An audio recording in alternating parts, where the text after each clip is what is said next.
আমরা এই টিউটোরিয়ালের মাধ্যমে শেখার চেষ্টা করব কিভাবে রাস্টার ফাইলকে রিস্যাম্পল করতে হয় বা তার এক্স ওয়াই যে রেজুলিউশন রয়েছে সেটিকে চেঞ্জ করতে হয়।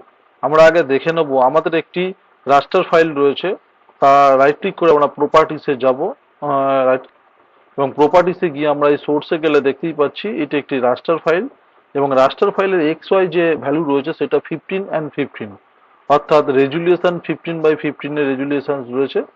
আমরা এটি ইউটিএম জোন 45-এ রয়েছে, অর্থাৎ প্রজেক্টেড কোঅর্ডিনেট সিস্টেমসে এটি রয়েছে। তো আমরা সেম এই মাপে এই পিক্সেল সাইজে আরো একটি পিক্সেল রাস্টার ফাইল তৈরি করতে চাইছি। যে আমাদের কাছে যে রাস্টার ফাইলটি রয়েছে 2020, যেটি ডব্লিউজিএস কোঅর্ডিনেট সিস্টেমসে রয়েছে, ডব্লিউজিএস 1984, এই যে ডব্লিউজিএস 1984। এই জন্য ফার্স্ট টাইম আমরা এটিকে কনভার্ট করে নেব প্রজেক্টেড কোঅর্ডিনেট সিস্টেমসে। এখানে আমরা আর্ক টুল বক্সে যাব, আর্ক টুল বক্সে গিয়ে প্রজেকশন অ্যান্ড ট্রান্সফরমেশন, ফার্স্ট যাব আমরা ডেটা ম্যানেজমেন্ট টুল, ডেটা ম্যানেজমেন্ট টুলের মধ্যে প্রজেকশন অ্যান্ড ট্রান্সফরমেশন, অ্যান্ড তার মধ্যে গিয়ে যাব রাস্টার, রাস্টারের মধ্যে রয়েছে প্রজেক্ট অ্যান্ড রাস্টার, প্রজেক্টেড রাস্টার। এটি প্রজেক্ট রাস্টার ইন্টারফেস ওপেন হওয়ার পরে ইনপুট রাস্টার্সের জায়গায় আমরা আমাদের যে ফাইলটি রয়েছে এই ফাইলটা আমরা এখান থেকে সিলেকশন করব। সিলেকশন করার পর আউটপুট কোঅর্ডিনেট সিস্টেম আমরা কি হবে সেটা সেট করব। আমরা এই প্রজেক্টেড কোঅর্ডিনেট সিস্টেমস এর মধ্যে গিয়ে এখান থেকে আমরা ইউটিএম ইউটিএম করতে পারি। ইউটিএম এর মধ্যে গিয়ে আমরা ডব্লিউজিএস 1984 নর্দার্ন হেমিস্ফিয়ার, এটি জোন 45 এর মধ্যে পড়ে। তো এখানে আমরা 45-কে সিলেকশন করব নর্থ, এবং এটা সিলেকশন করে নেওয়ার পরে এখান থেকে আমরা কোথায় রাখতে চাইছি কি নাম হবে সেটি সেট করে নেওয়ার পরে এখান থেকে ওকে।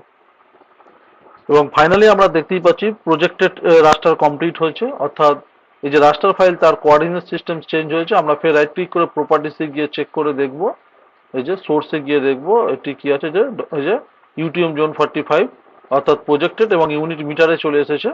ঠিক আছে, লিনিয়ার ইউনিট মিটারে এসেছে। এটি আসার পরে আমরা এটিকে রিস্যাম্পল করব। এখানে আমাদের আগের যে ফাইলটি ছিল 2020, এটি প্রয়োজন নেই, তো সেখান থেকে আমি এটাকে রিমুভ করে দিচ্ছি।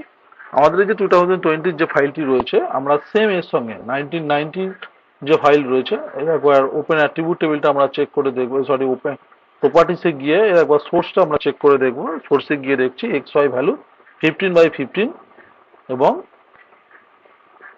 এখানে লিনিয়ার ইউনিট মিটারে রয়েছে এবং নিউটন জোন 45-এ রয়েছে। এই জন্য আমরা এটিকে রিস্যাম্পল করব বা এক্স ওয়াই রেজুলেশন চেঞ্জ করব। এর জন্য আমরা যে টুলবক্স থেকে যেতে পারি অথবা সার্চে গিয়ে আমরা এখানে লিখবো রিস্যাম্পল। রিস্যাম্পল লেখার সঙ্গে সঙ্গে ডেটা ম্যানেজমেন্ট টুলের মধ্যে রিস্যাম্পল এসেছে। এটি ডবল ক্লিক করে আমাদের টুলবক্সটি ওপেন হবে এবং এখান থেকে গিয়ে আমরা এই যে আমাদের যে ফাইলটি রয়েছে 2020 ফাইলটি, এটি আমরা সিলেকশন করব। এখানে আমরা আলাদা করে টাইপ করতে পারি। এখানে আমরা টাইপ এখানে 15/15 করতে পারি, 15/15 করতে পারি, অথবা আমরা আউটপুট সেল সাইজ যেটা রয়েছে সেম অ্যাজ এ 1990 এখানে আমরা সিলেকশন করে দিতে পারি। এটি করলেও কিন্তু সেম আসবে, কারণ উভয়েরই 15/15 রয়েছে। এটি করে দেওয়ার পরে এখানে অবশ্যই নিয়ারেস্ট করে দেবো, দেওয়ার পরে এখান থেকে ওকে। তার আগে আমরা কি নাম হবে এগুলো এখানে রেখে দিয়ে এই যে আমরা গ্রাউন্ড ওয়াটার লেভেল 2020 এটি নাম দেবো। রেখে দেওয়ার পরে এখান থেকে জাস্ট ওকে করবো। ফাইনালি রিস্যাম্পল কমপ্লিট হয়ে গেছে। আমরা এই সার্চ উইন্ডোটাকে এখান থেকে অফ করছি। আগের প্রজেক্টের যে রাস্টার ফাইল ছিল সেটি আমরা এখান থেকে রিমুভ করে দেখতে পারি, এবং এই যে 1990 যেটা ছিল এর সঙ্গে আমরা এই দুটো ডেটাকে যদি ম্যাচ করিয়ে দেখি দেখতে পাবো। এটিকে আরেকবার আমরা চেক করে দেখবো। সেল সাইজ 15/15 মিটার এখানে রয়েছে, এবং সেম ভাবে আমরা যে রিস্যাম্পল করলাম এটিরও সেল সাইজ কিন্তু এখানে 15/15 মিটার রয়েছে। এভাবে কোনো রাস্টার ফাইলকে রিস্যাম্পল করতে হয়। এটি বেসিক্যালি AHP অ্যানালাইসিস এর ক্ষেত্রে আমাদের কাজে লেগে থাকে।